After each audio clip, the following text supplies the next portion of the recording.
last year's rest. Hi, everyone, and welcome to the 55th episode of Slime Time Sidequests, an official Dragon's Den podcast.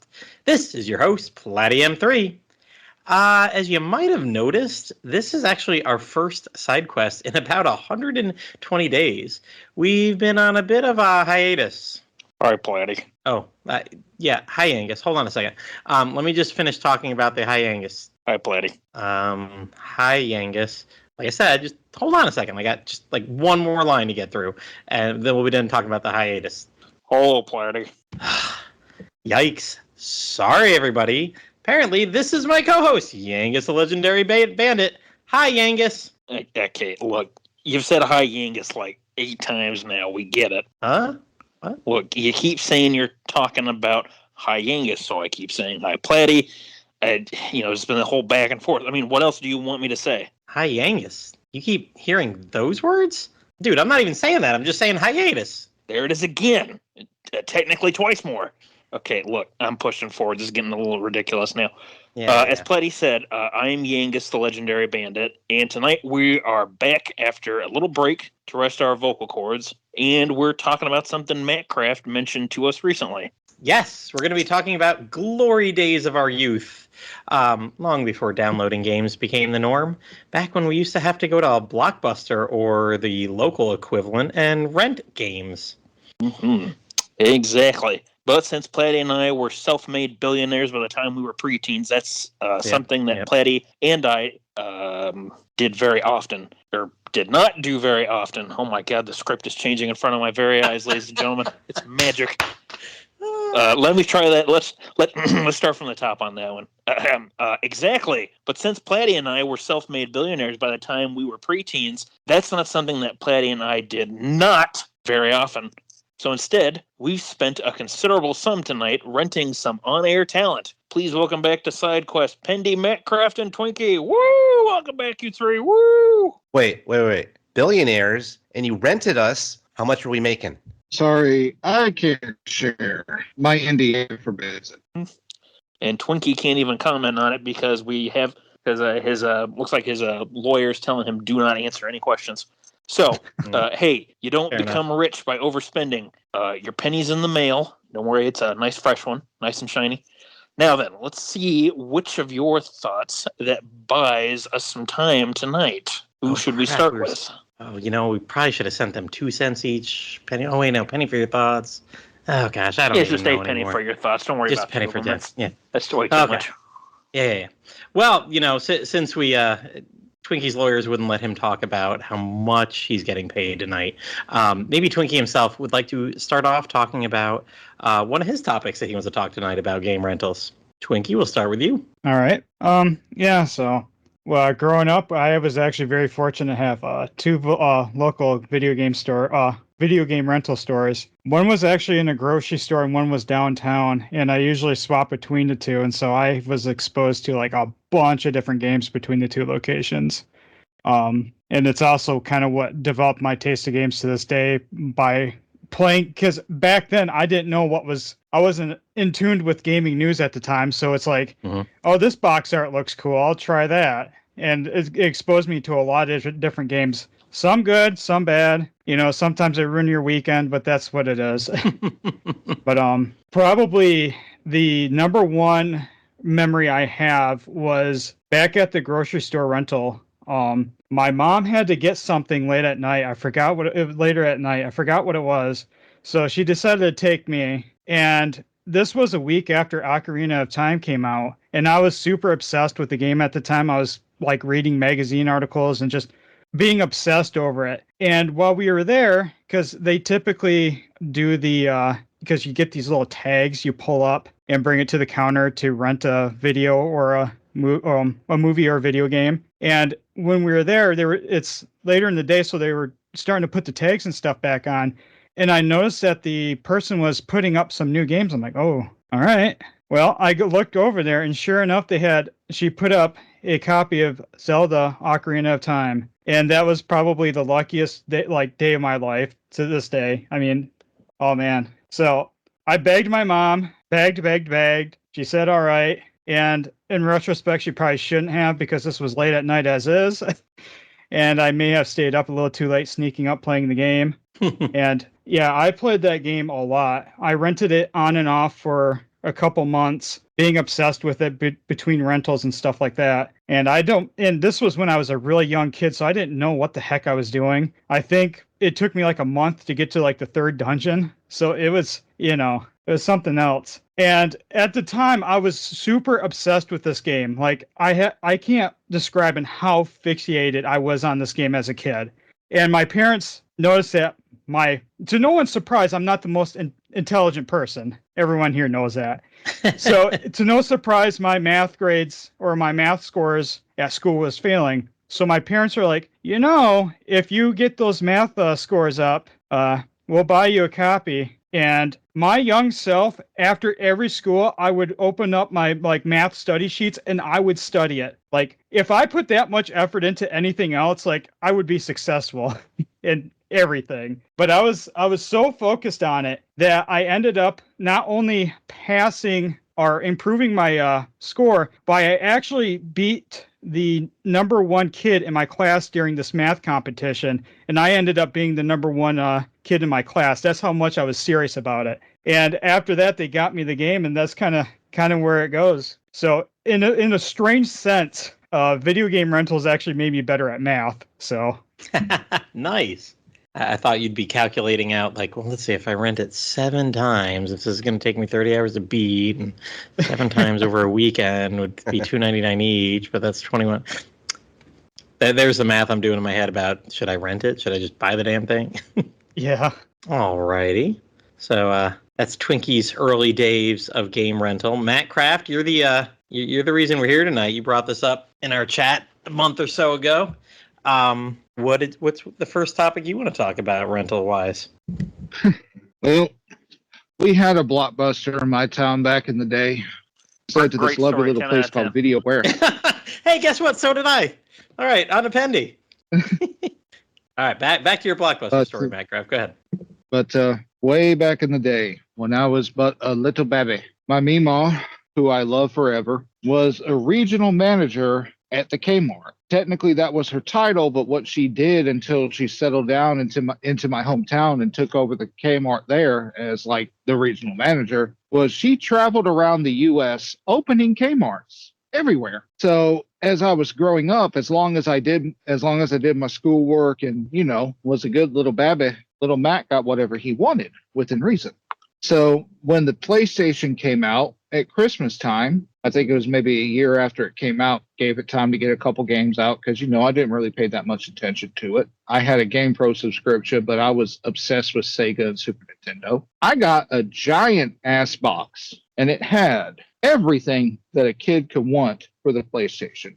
I got Tony Hawk's Pro Skater, I think. I know I got Castlevania Symphony of the Night, Final Fantasy VII, this really, really weird Smash TV-like game called Blast Chamber, and a couple controllers so that my so-called friends could play with me, just all the stuff. But everybody, does everyone know what the PlayStation did not have? Mario games. For one. Memory Zelda storage games. For some reason. Oh, yeah. For another. No internal storage, yeah. No internal storage. You had to have this little card called a memory card.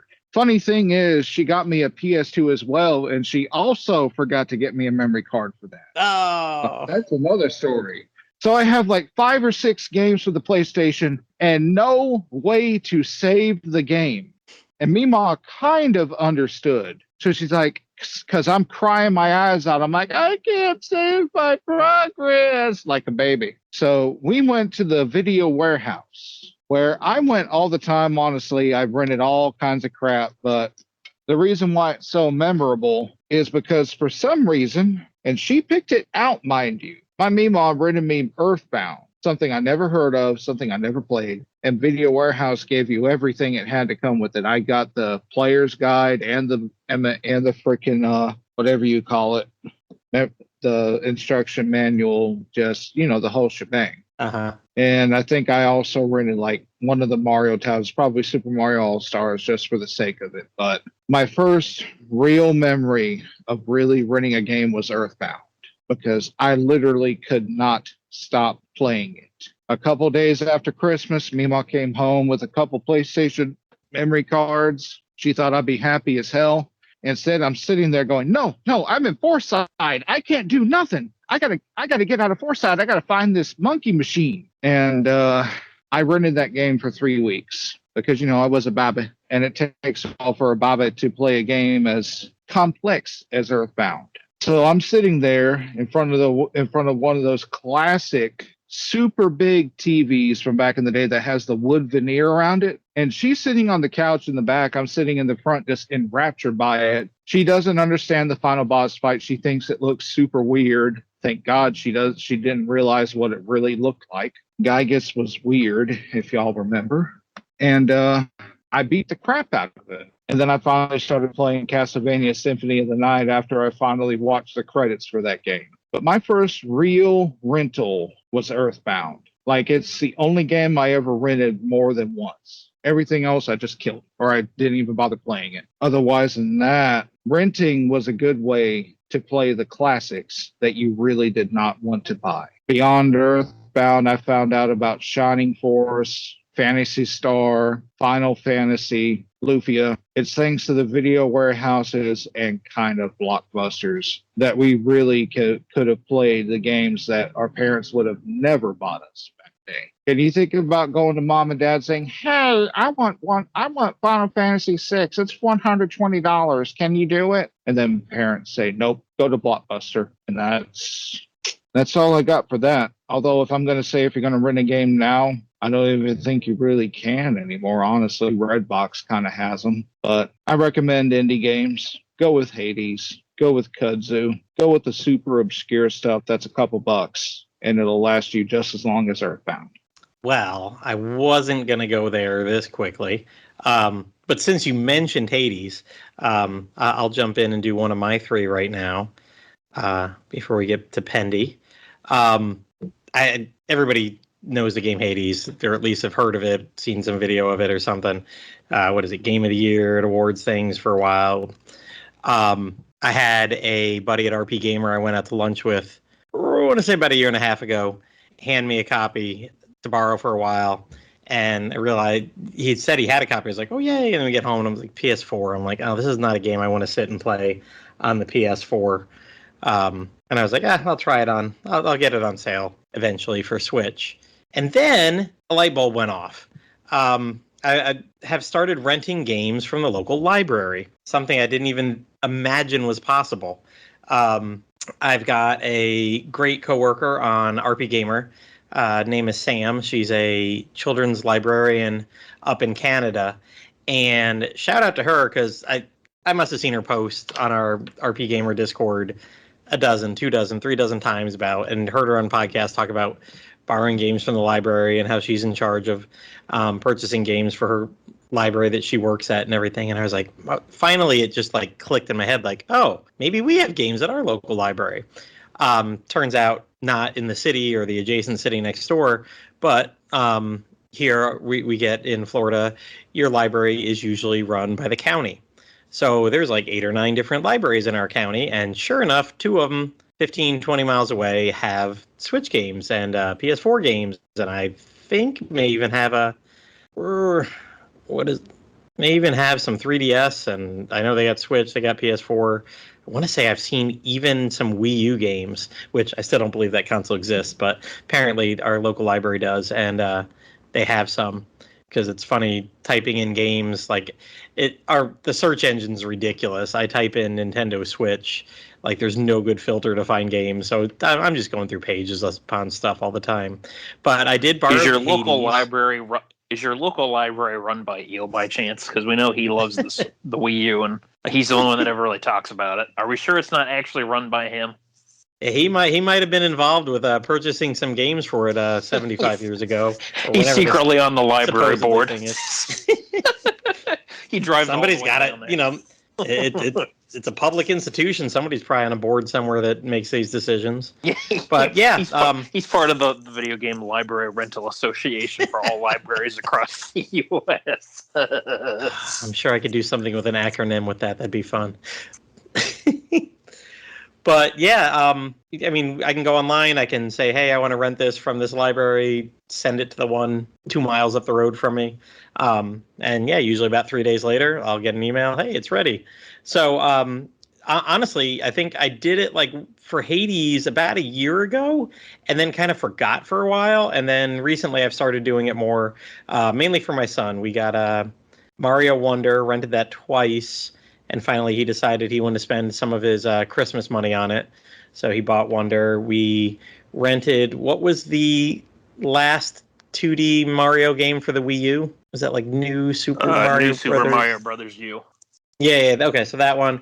I got him that one. He didn't like it as much. And I was like, what about Super Mario Wonder? Wasn't that kind of 2D/3D? Yeah, but he's talking about the one that came out for the Wii U specifically.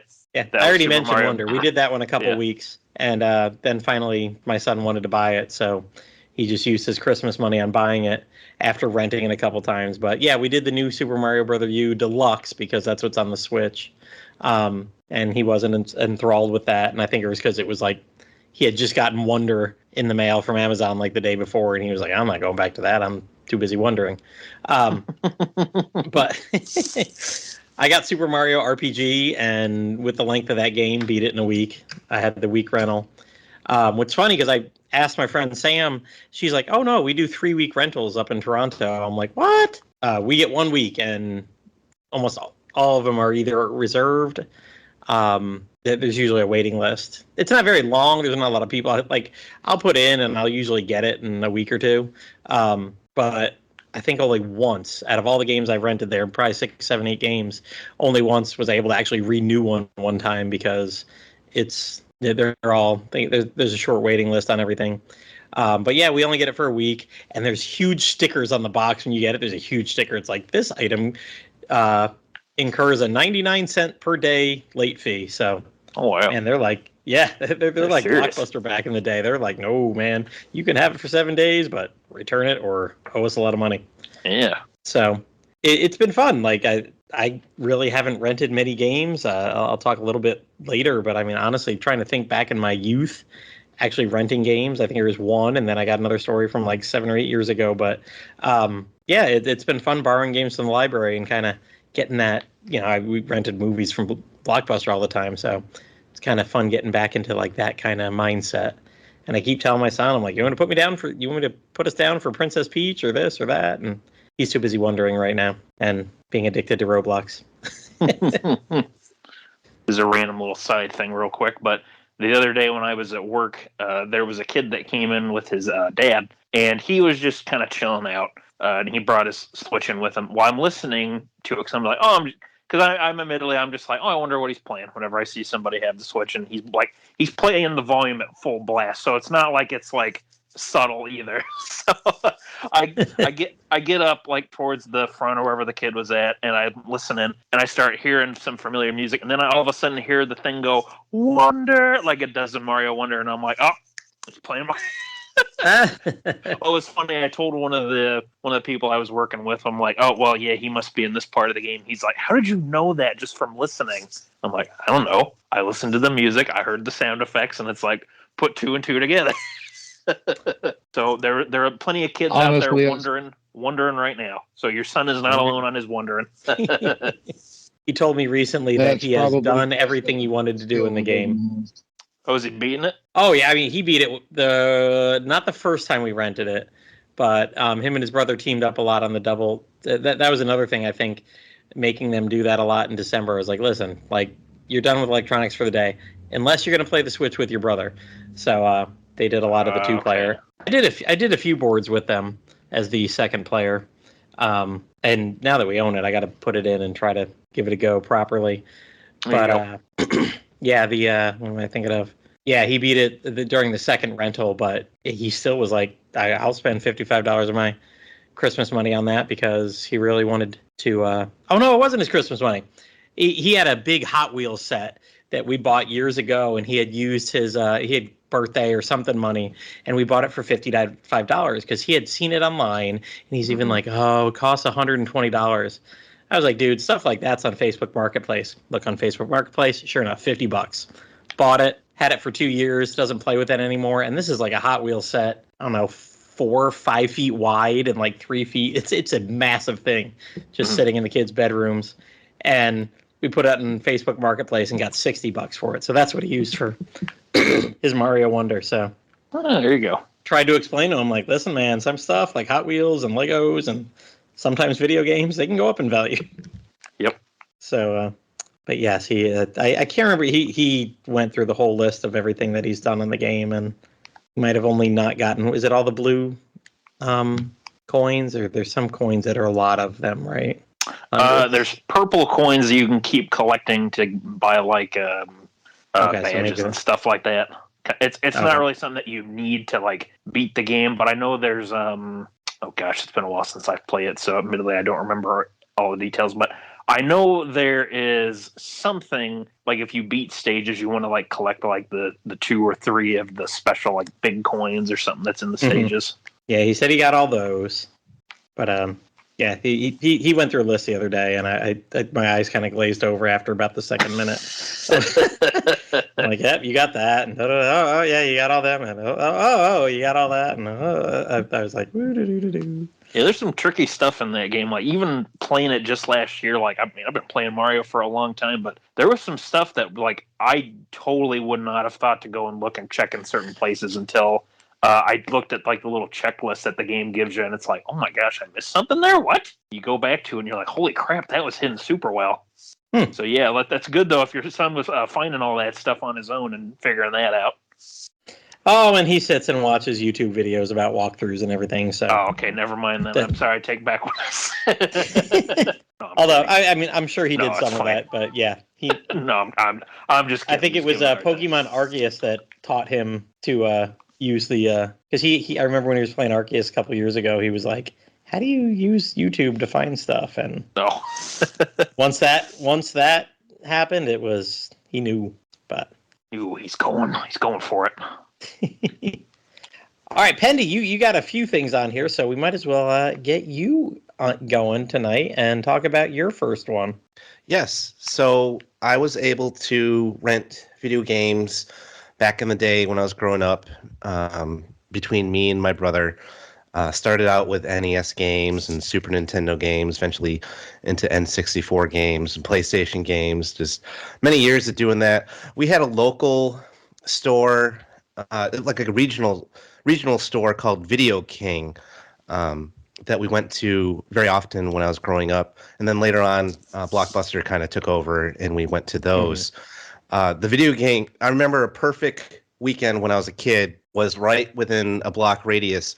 There was like an ice cream place and a miniature golf place, putt-putt, and a Video King. So we would go miniature golfing, get some ice cream, and then go and rent like some movies and video games, and that'd be like our perfect weekend. But I have very strong memories of renting video games and playing them with my brother, checking them out to see if they're any fun or not. Sometimes we had great times. Sometimes like, oh, this kind of sucks. But I think we'd usually get like 1 or 2 and be able to try them out. And a lot of times we try and pick games that we could do multiplayer with. My parents hated video games. Like they bought me a couple of NES games initially when they got me an NES, and even before that I had an Atari. And that's actually how I randomly got Dragon Warrior, because they bought me Dragon Warrior as one of my first video games ever. So that's kind of how I got into the whole thing with that series. But so they didn't buy us. Eventually they just were like, these video games are awful, but we'll let you rent them. We're not going to spend the money on buying them, but we'll let you rent them, on weekends and stuff like that. So renting was like how I played a lot of my video games, or borrowing them from friends back in the day. I remember one of one of my best memories with my brother is to play those those NES and Super Nintendo Teenage Mutant Ninja Turtle games, like Turtles in Time, or the early NES games. Not the first one, because that I don't think they even had multiplayer, and that one was tough. But like 2, 3, and 4, I think, was on the NES, and those were fantastic to play with my brother. And we play co-op. We use the Konami code, so we get the extra lives, because I think Konami put a lot of those out, especially the NES ones. And so we could play them, and we could get all the way to the end and beat them, and that was so fun. I remember we were so excited to beat one of the Turtles games once that like we were playing in my brother's room, and like we would take the mattress and put it sideways on the box spring, and kind of like during the credits we'd kind of like use it as like a surfboard and kind of like dance around and do all sorts of weird stuff like that. Like, oh, we beat the game, and jump around on the bed and be like, hey, look, I'm on a skateboard, but it's the bed, and just kind of weird stuff like that. Also, eventually, I did get an N64, and I would rent games with that. And that was renting games on the N64 is how I ended up getting a PlayStation, because I didn't really know what was going on in the world of video games. I didn't know that I was mostly into role-playing games more than anything else. That's what I liked the most. I liked that genre. And I didn't realize that all the majority of role-playing games had gone over to the PlayStation. And I kept renting N64 games. Like, okay, where are all these RPGs that I played on the Super Nintendo and the Nintendo? I don't see any. And then I remember when Quest 64 hit the Blockbuster, and I rented that, and I played that, and I was like, that was the last straw for me. I was like, what the heck is this? Like, Quest 64, this is not, nuh-uh. And I remember going to a gaming store and seeing the PlayStation and seeing all these Final Fantasy titles and all these other role-playing games, like, oh, this is what I need. So because, I forget how old I was back in the PlayStation 1 N64 games. I had a part-time job, but I wasn't making the kind of money where I could own two consoles at once. So I ended up selling my N64 so I could get a PlayStation. And it was all because of my horrible renting experience with Quest 64, and then discovering what the PlayStation 1 actually had. But yeah, that was so much fun, going to the rental store, going to that Video King or the Blockbuster, and discovering all those games and checking them out, especially playing those games with my brother growing up and having good times doing that. So I had very good memories of going to the rental store and picking up video games. It was good times. Nice. Alrighty, Yangus. Yes. Did you call for me, sir? I did. Let's hear your first rental discussion. Well, alrighty. So, we did not have a Blockbuster in the town that I lived at growing up, but we did have like a local video store. I could not tell you for the life of me what it was called. I have no idea. I just remember that's where I would rent my games from. I just remember that, or movies, because it was one. I just remember too that the guy who was usually working there, he was a pretty cool guy, and he'd always be like, "Oh yeah, no, we just got like there's that new Zelda game, Majora's Mask, that came out," and usually was good about pointing out like some of the new Nintendo stuff that was coming, like the big ones. But anyway. So growing up, my parents they let me rent a game from the video store, usually every weekend, and on occasion, the beginning of a week, or like if I was going to have some days off from school, they'd let me rent a game. Anyway, there was a store chain in the town that we lived in, and I remember it being on the corner near this Dairy Queen that we would usually go to. Pretty close proximity, so it's kind of cool when you get to go rent a video or rent a movie or rent a game. And then it's like, hey, you want to get some ice cream? It's like, sure. For a kid, that's like, it's like paradise. Didn't own many games for my consoles growing up, but that store was the way that I played a lot of the Nintendo 64 games, because we had a Genesis at our house that was more of my dad's console, and I don't think he had that many games for it. But I know one year for Christmas, my parents, I still don't know if it was meant for my dad or if it was meant for me, but we got a Nintendo 64. And so that kind of became the family console, so to speak. But anyway, it was at this video store. That's how I started running some Nintendo 64 games and kind of getting my feet wet with some of the big and little games on the console. So before owning, copies for myself of, a lot like the stuff that, excuse me, hold on. Let me try that again. So before owning copies of my own, renting was the way that I experienced stuff like Super Mario 64 and a lot of the other Mario games on the platform, the two Zelda games, Ocarina of Time and Majora's Mask, Banjo-Kazooie, some other Rare stuff from Rare, the company specifically, and, some other well-known games for the first time. It was also thanks to the store that I was able to play some of the more like obscure / niche stuff. So kind of like what Twinkie mentioned, where like kind of the box art, catches your eye. That's how I played stuff like Mischief Makers, Bomberman 64, Bomberman Hero, the Sarge's Heroes games, Mystical Ninja starring Goemon, which my parents were really confused and thought it was funny that they sang the opening song in Japanese. Because for some reason they must have expected like, oh, it's going to be English. And admittedly, as a kid, I had no idea that what they were singing in Japanese. I thought it was just some gobbledygook language that they made up for the game. Kind of like how Banjo-Kazooie has the characters go ooh ooh ooh ooh ooh. They just kind of make noises when they talk. So I had no idea. But there's others too that I've probably played that I can't remember the name of right now. I did remember today, though, funny enough, that one of the other games that I played and really liked was a game called Space Station Silicon Valley. I was not very good at that game, but I remember it was just a cool idea that you were like this robot who has to, take control of these other like little robot animals that are all over this big space station with different kind of biomes and different types of animals that can do different things. Some of them, can move really fast. Some of them can like destroy objects easily. Some of them can blend in and let you like kind of disguise yourself to get the items you need. But anyway, I've been able to get a few copies of a lot of these games that I've played over the years. Mostly like in college and like late high school, I kind of started to look for them and collecting a few.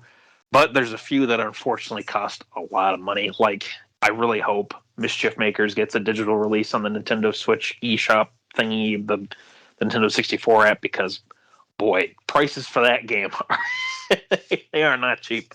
But I do think, though, that, this time from my life, getting me interested in some of the kind of the more obscure or sometimes even flat out weird games that, might have flown under the radar otherwise, because you know what? Catchy box art, it caught my eye, and that's what let me try out some of these. The only thing that I really have to add that I don't have written down in my notes here is that I remember once I think if I remember right, it was around the time that Kirby 64, the Crystal Shards, was coming out. And I remember saying to my parents, like, oh, yeah, there's a new Kirby game coming. It looks really cool, blah, blah, blah. Because I always read Nintendo Power magazine. And on one of their issues, they had a big cover story about Kirby 64. And I remember telling my parents about that. And I remember getting picked up from daycare one day after school. And Mom's like, oh, I got a surprise for you. And I was like, oh, what is it? What's the surprise? Because as a little kid, when your parents tell you that, you're like, oh, surprise. You're so excited. But anyway, I remember being like, oh, surprise. Mom's like, well, I know you were looking forward to that new Kirby game, so I rented this one for you. And I'm like, oh, what is it? It's the new Kirby game. Yeah, no, it was a Kirby Superstar for the Super Nintendo, and we didn't have a Super Nintendo. And I just remember saying to my mom, I'm just like, I remember even as a kid, it was kind of awkward to try and tell her, like, this doesn't work on the Nintendo 64. She's so disappointed. She's like, oh, I'm sorry, I was trying to surprise you. But it was still the thought that counted, though. Looking back, it's just kind of a funny little story. But don't really have a whole lot extra to add to that. I just know that it was thanks to renting that I kind of was able to get my toes wet with more games on the N64 than I was not able to either get a copy of, or like my parents just because back then not realizing how expensive games were, it was kind of a special treat when you got one on your birthday or for Christmas. But the few that I did get, I cherish a lot. Still have them in there, like these little plastic cases that I got for them with the instruction booklets and everything. And I've picked up a few over the years from ones that I remember like growing up, or ones that were like, oh, that's a pretty good one to add. Like ones that I didn't even play back in the day. But I definitely remember though struggling a lot with some of the games from like Twinkie was talking about with like Ocarina of Time, like having trouble figuring out where to go in that one. Or in my case, where you end up popping the game in, you see that there's some progress made as adult Link. And when you pop in the game and you're just like, ooh, look, Link got real big now. He's an adult. You walk outside into Hyrule Castletown and you see that it's no longer the happy place that you remember it being when Link was a kid. It's just being filled with re-deads and zombies and other, the whole place is just dilapidated. Definitely a bit of a shock when playing that as like a 5-year-old. You don't know what's coming. But yeah, I don't really have much else to say other than all that. I do miss those days, but at the same time, I'm glad now that I have, the money to get the games that I'm interested in. And I'm hoping that as time keeps going on, that we'll get to see some either re-releases of some of these older, more obscure games, just so, people like me who want to relish in a little bit of nostalgia can play them again. But there we go. All right. Then we'll go on back down to MattCraft. You guys are talking about a way to go back to the past. Keep in mind, we are not sponsored at all by this, but I found a rather interesting thing back in January that I got myself for my birthday called an Evercade.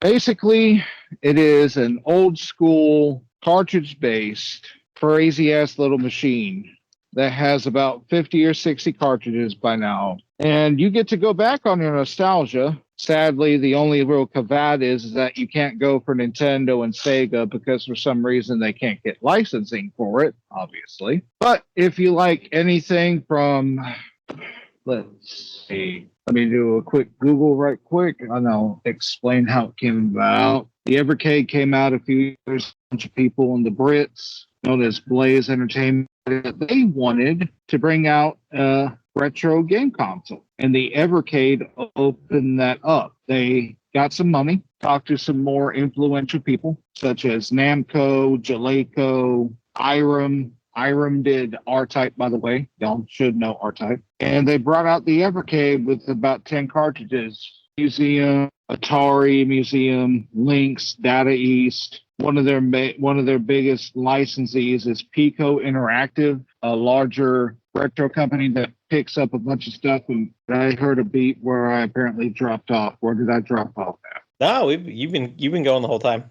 Okay, good. And they've managed to get everything from various indie from titles such as Deus, which is a rather interesting Game Boy RPG / Explorer, Aguna, Warriors of Virtue. If you have ever had any kind, or at least looked up crap on RetroArch, you would have seen that. It's actually a surprisingly good free RPG. They got Codemasters, Worms, Data East, everything from Karate Champ to Burger Time. Renovation, they did Valis. If you don't know what Valis is, it's an old school platformer with the classic RPG girly with a sword. In television, they're big right now on the older stuff, like in television, Coleco 64, stuff such as that. They also have several indie titles that are on cartridges. One of them is, if you've ever heard of Always Awakening, which is a classic 8-bit platformer, kind of like Legacy of the Wizard. Cathedral, which is kind of like Shovel Knight. They also have one from Delphine Software. You guys should know what this is. Out of This World and Flashback. Sunsoft. Yeah. They have 2 Duke Nukem collections, one with a rather excellent version of Duke Nukem 1 and 2, which is old school PC platforming shooty. I'm sorry, I love old school PC platforming shooty. My earliest games were Secret Agent, Crystal Caves, the original Doom, and wherever I can find stuff like that, I latch onto it like a freaking bear trap.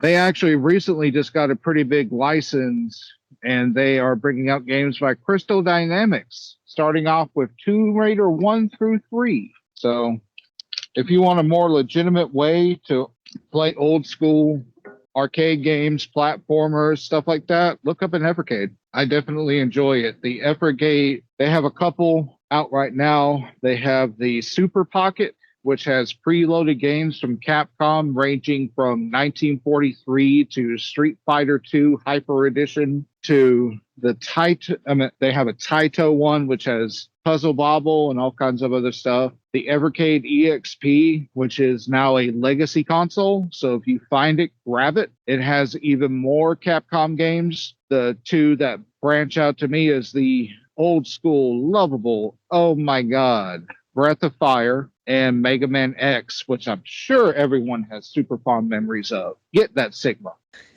Otherwise than that, I ain't really got much of nothing else. Just we were talking about ways to play some of these old games, and that just kind of popped up in my head.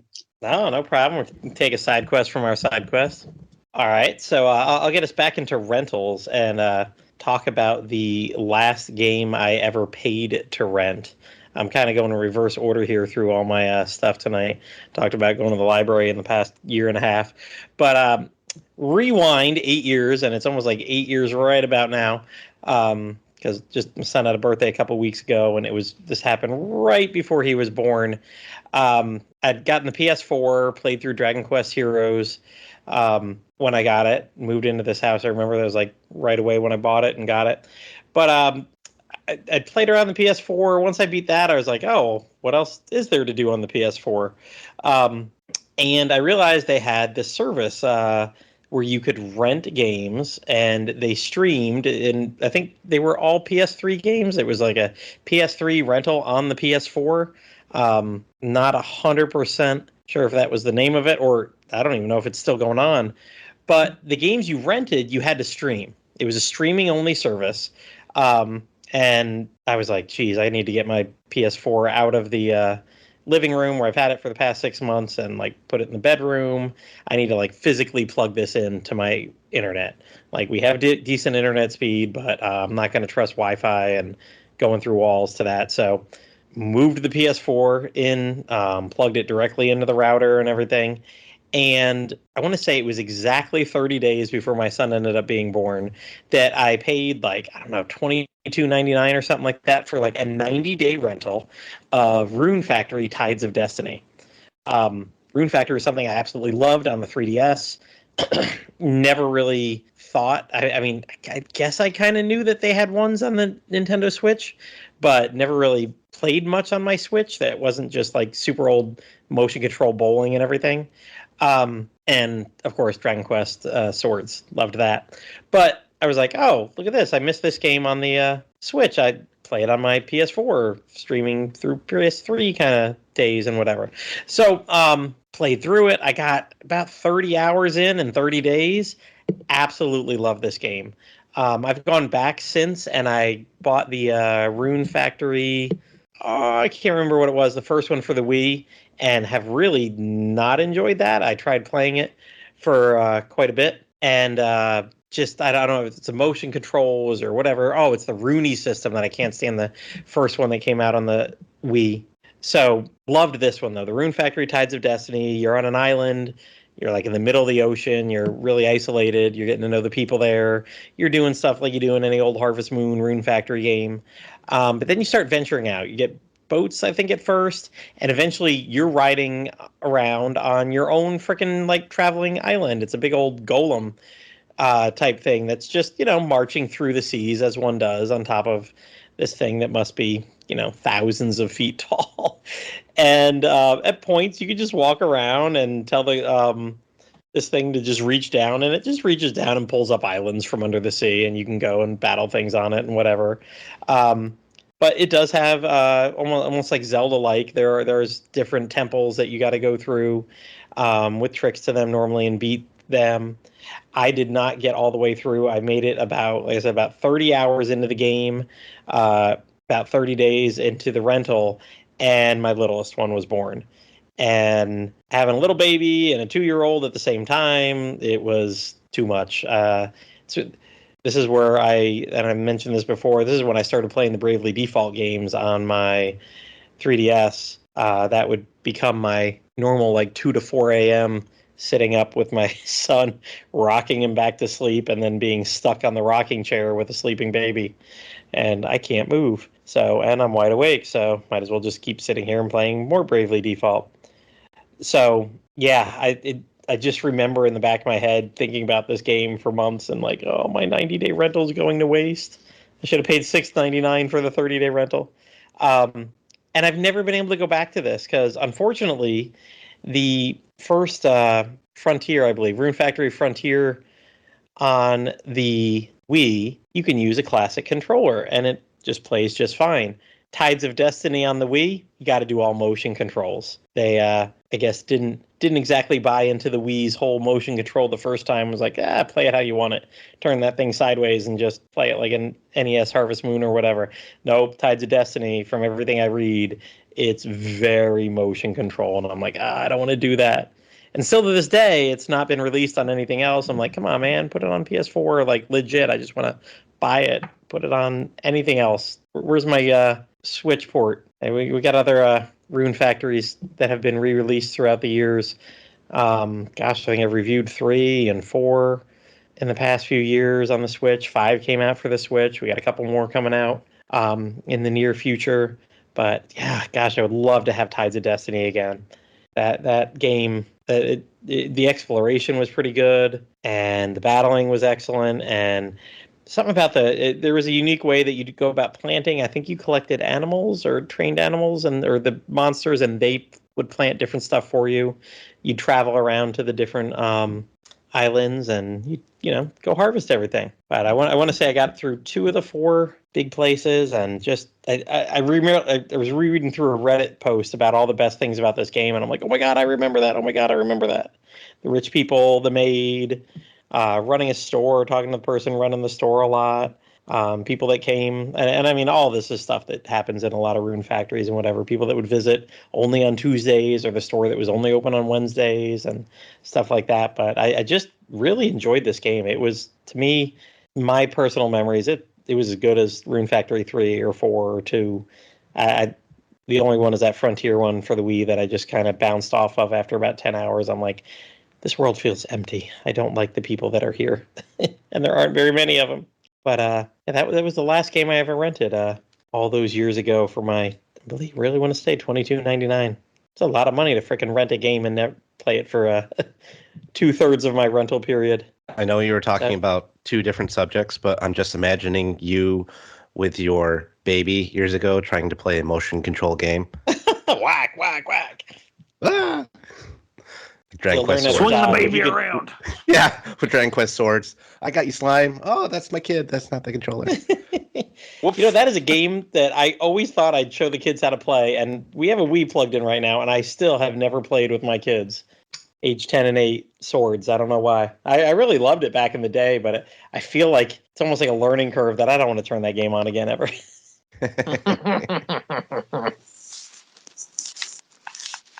I don't have the original Wii that I played it on, so I've got no data for that. I'm like, oh man, I think I remember the beginning of that being a little slow.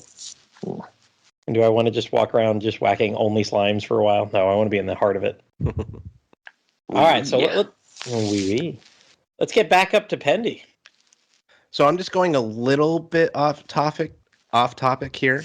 I'm still talking about rental stores, but mainly with anime, because back in the day, as I was getting more into anime and kind of exploring the genre, rental stores for me was the best way to check out and see what was around.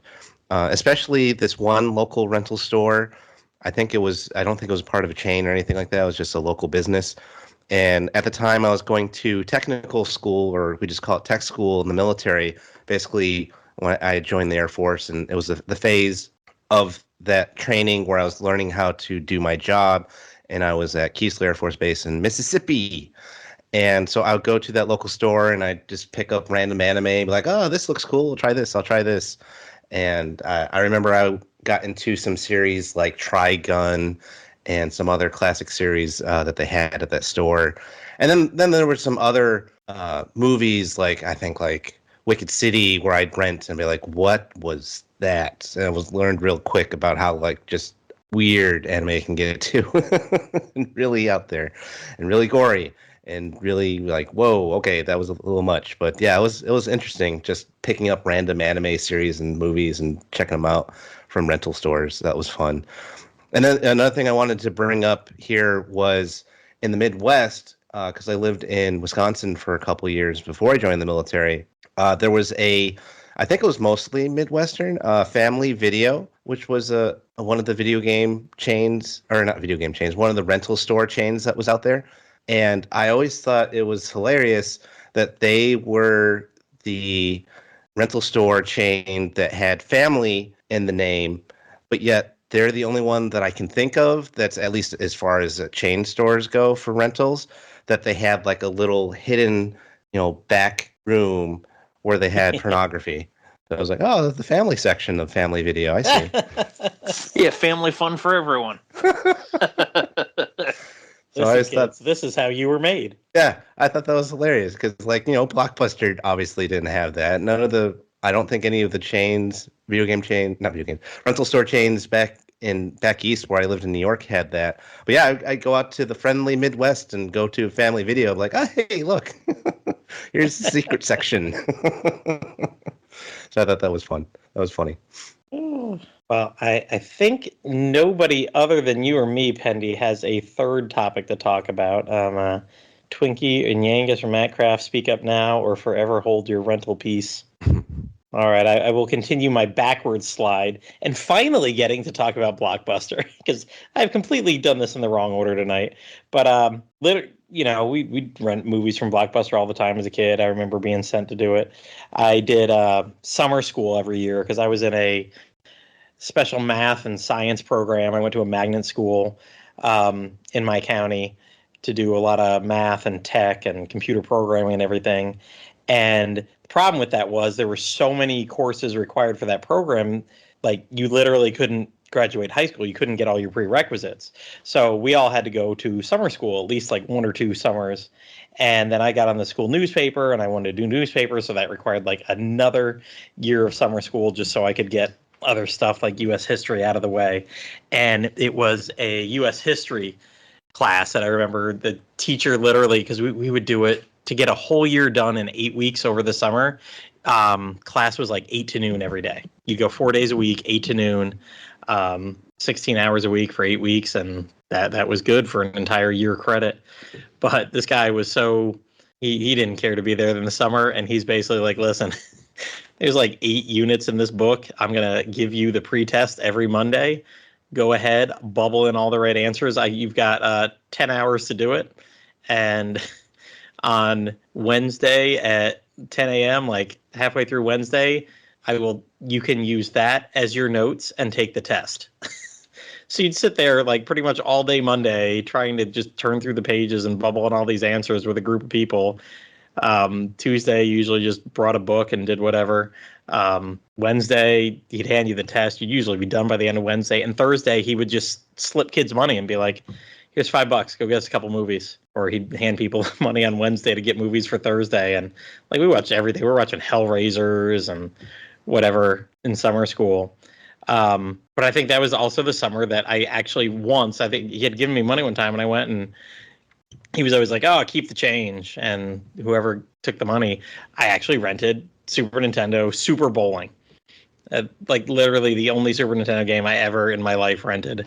I was much more into, I was playing Heroes of Might and Magic back then and a lot of StarCraft. Maybe StarCraft was a little later, but I was mainly into PC gaming my like junior and senior year of school. I never got much into Super Nintendo games. I think Seventh Saga was the only RPG I played on it ever. Oh God, that's rough. Yeah. And I love that game, man. I went to college with like that and maybe Link. What is it? The first, what was the Super Nintendo? Link to the Past. I loved that game. That was fun.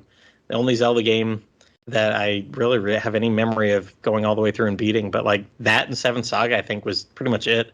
Other than Madden Football, I just never got around to it. But yeah, Super Bowling. And I even had the name wrong. I'd written it down on the sheet as like Super Turkey Bowling. Then I was watching a YouTube video today. I'm like, oh no, the stupid thing was there was like game modes. There was a golf mode where it would just give you these weird spares that you had to convert and be like, oh, you get 3 balls to knock these pins down. And they would even start putting them in 4x4 grids. So you'd have like these weird straight lines of pins, like 4 pins way in the front and 2 way in the back. But Turkey Bowl was their normal mode where, you bowled a 10-frame game. But yeah, that was it. I just remember using my U.S. history teacher's spare money to like go rent Hellraiser and whatever. And I remember I was like one of the few people in that class. It was like a class that usually freshmen take or sophomores or something. And I was taking it before my senior year so I could edit the school newspaper the next year.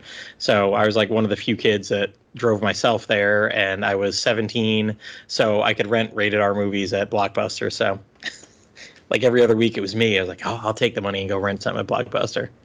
And yes, spare money to rent Super Bowling of all the dumbass stuff around. I wish I would have known about Final Fantasy 2 and 3, aka 4 and 6 back then, but just missed out on the whole Super Nintendo era of RPGs, and I feel bad. I go back, I play them these days, and I'm just like, it's just another RPG. I'm sure I've shared my bad takes on a lot of beloved classics, so I will refuse to do so again. Yeah. But I remember Final Fantasy 4 and 6 were good. Yeah. When I finally got around to playing those. So, yeah. And Pendy, go ahead and hit us up with your last one here. You were talking about Blockbuster. One of my final topics is about Blockbuster as well. I don't know if people remember, but Blockbuster tried to do a Netflix type program where they would also do movies in the mail. It was kind of their last gasp move to try and compete with Netflix that was, slowly overtaking them as the go-to for people for renting movies. And it was fantastic because I actually was doing Netflix first. I was doing their DVD mail system, and then I saw that Blockbuster was doing their own, and I quit Netflix and I did the Blockbuster one because what was great about the Blockbuster one is that you could take advantage of their brick and mortar stores as well. So you would get movies or TV shows in the mail, but you would also get bonus rentals at their stores. So you could have, pretty sure there was a tiered system where you could have one or two or three, depending on what kind of plan you wanted to get, just like Netflix had. And then you would get free rentals at the stores as well. And you could not only use the mail to mail back your movies, but you could also take them to the stores and just return them there. So you could get something in the mail, watch it, take it to a Blockbuster store, return it there, and then get your free physical rentals as well. And you could use that for movies and for video games. Now, the in the mail system, they weren't doing that with their video games, but just like movies and TV shows, just like Netflix was doing. So that was great. I loved that. But of course, as we all know, eventually that all fell apart and they tanked, and just like all the other brick and mortar rental stores went the way of the dinosaur. But there was an online video game rental service run by a company called RedOctane. And I think they were known for doing some other things too, but they had an online game rental service that I did as well, which was great. And what was very unique about them is they actually also had a selection of import games that they would keep up with. So if you wanted to, especially back in those days where they weren't doing simultaneous releases, if you wanted to check out the latest fighting game or role-playing game or racing game that was made by a Japanese company and came out in Japan first, you could rent it through RedOctane, and you could check it out before it even came out in America. And that was cool. I remember renting some Japanese fighting games that way and checking them out before they hit America, because those were ones where you didn't really need to know any Japanese to get through the game, just as long as you can get through the menus. And sometimes even the menus in Japanese fighting games were in English for some reason. I remember that. So yeah, it was a great service. I loved using RedOctane to rent video games, and that's the only one that I know of off the top of my head that you could do in the mail video game rentals. I can't think of any other service that did that unless someone knows of any other company that did it. But RedOctane was the only one on the block that I knew of. It wasn't GameSpy. Gamefly, that's it. Oh, Gamefly. I forgot that was the other one. Okay, I couldn't remember. I think it's still going on too. Oh, is it? Oh, that's great. Yeah, games and movies, $17.95 per month after unlimited games and movie rentals. Still going on. That's awesome. Yeah, I used the RedOctane. I used the RedOctane one, and I had fun with that. Is that the Guitar Hero company? Yeah, it's the same. Yeah, okay. They did that too. Yep. But yeah, Gamefly. That's cool. It's nice that they still have that. Fees. Yeah, you can even do one rental at a time. It gets up to $18 a month, or $25 for two rentals at a time. Nice. And I remember with RedOctane, I think they had a option where if you just wanted to buy your copy, you could do that too. They had some kind of service where you could just, if you liked it a lot, you didn't even have to return it, and you could buy it for some fee or something like that. And they got something here on what is it? Gamefly's got some. It's early sale access. So I wonder, if they. Interesting. So yeah, apparently there still is services around. It's a disc rental subscription membership service. Nice. Add them to your queue, as in a capital letter Q. Forget QUEUE. So this is the part of the podcast where I'm just going to give a big FU to somebody who's dead, RIP. Sorry about that. But we've talked a lot about Blockbuster tonight. When I was in high school, the St. Petersburg built the stadium that currently the Tampa Bay Rays play in. And for years, Tropicana Field kept trying to get a Major League Baseball team We were supposed to get the San Francisco Giants at one point. We were supposed to get somebody from up in New York or somewhere in the Northeast was supposed to move down. They were any team for like 2 or 3 years that was rumored that they might be unhappy with their stadium deal. St. Pete's, Tampa was like, come on. And then when baseball started expanding, effing Wayne Huizenga, the I guess the biggest controlling owner of Blockbuster, got the Marlins down in Miami. Oh. And for years, there were billboards all around St. Pete telling people to don't use Blockbuster, like, screw Wayne, boycott Blockbuster. For you, but I mean, there was nowhere else to rent games. So I was like, well, not a big baseball fan anyway. Oh, well, stupid Marlins. But looking here, I see he was also a co-owner of the Florida Panthers. Gosh darn it, eliminated my Lightning the other night too. So, rest not so much in peace, Wayne. I'm still pissed at you.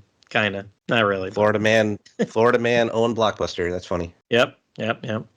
So, all right. Anybody else have any other rental stories?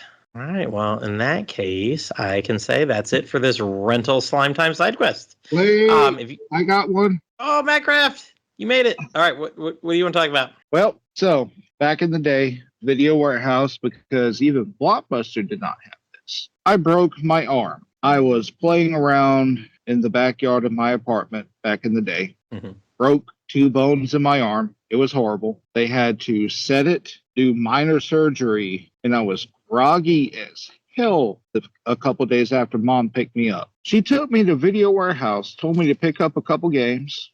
This is when we weren't living with Meemaw. Money was tight, and Mom was just doing what she could to be super awesome. I picked up Beyond Oasis and Landstalker for my Sega, because that's what I had at the time. If y'all ain't ever played it, Beyond Oasis is literally a Zelda clone almost. Top down, slice everything up, you get magic. Kind of the same thing with Landstalker. They're both made by the same people who shaped the Shining Force franchise. But with hearing all this nostalgia, it just makes me think of building up what I have today as my solid video game aesthetic, because I still love those type of games. I will always pick up a platformer-based Metroidvania or anything that has an RPG-ish vibe. And I'll be completely honest, if they've ever remade Landstalker or Beyond Oasis or any of those classic Sega games where you ran around and just sliced things up and destroyed them, it would be a day one purchase with me buying the super limited edition that comes with the thumb drive and the coaster, because I love those games. And it made me miss them. That's pretty much it. All right. Well, you made it in under the buzzer. But now this is it for this rental Slime Time side quest. And if you keep listening past this point, past MattCraft's broken arm story, then you know what? Your device is going to automatically charge you another $2.99 for listening. That's right. We got to get that money back somehow. No, we have to go with it. Y'all are going wrong. We have to go with inflation. $5.99 now. $5.99. $5.99. Yep. That's for the Canada listeners. Oh God, they're like $7.99. Yep. And EU, hey, let's not forget $3.99 for you. Mm-hmm. All right. Well, I can guarantee you though, that's not how that is going to end up working out. But anyway, thank you to Pendy, MattCraft, and Twinkie for joining us tonight. A pleasure as always. Thank you. Yeah, thanks for having me. Always, always. All right. As I like to remind people, often we don't crowdsource or rent space on this podcast for dynamically inserted ads that you don't give two shits about. Think of all the mature, responsible things you could be doing. Helping old ladies cross the street, proudly maintaining your yard, hanging with your folks, or cleaning your room.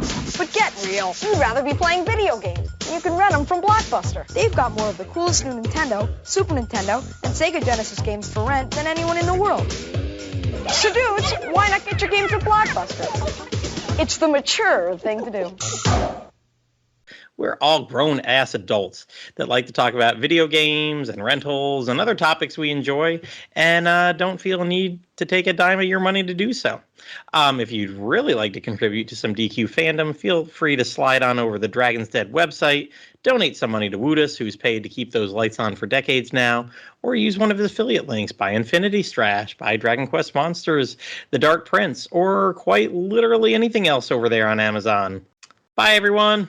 Rental side quest complete. Don't forget to bring it back within 2 days. Otherwise, we're going to start charging a late fee. Good night, everybody.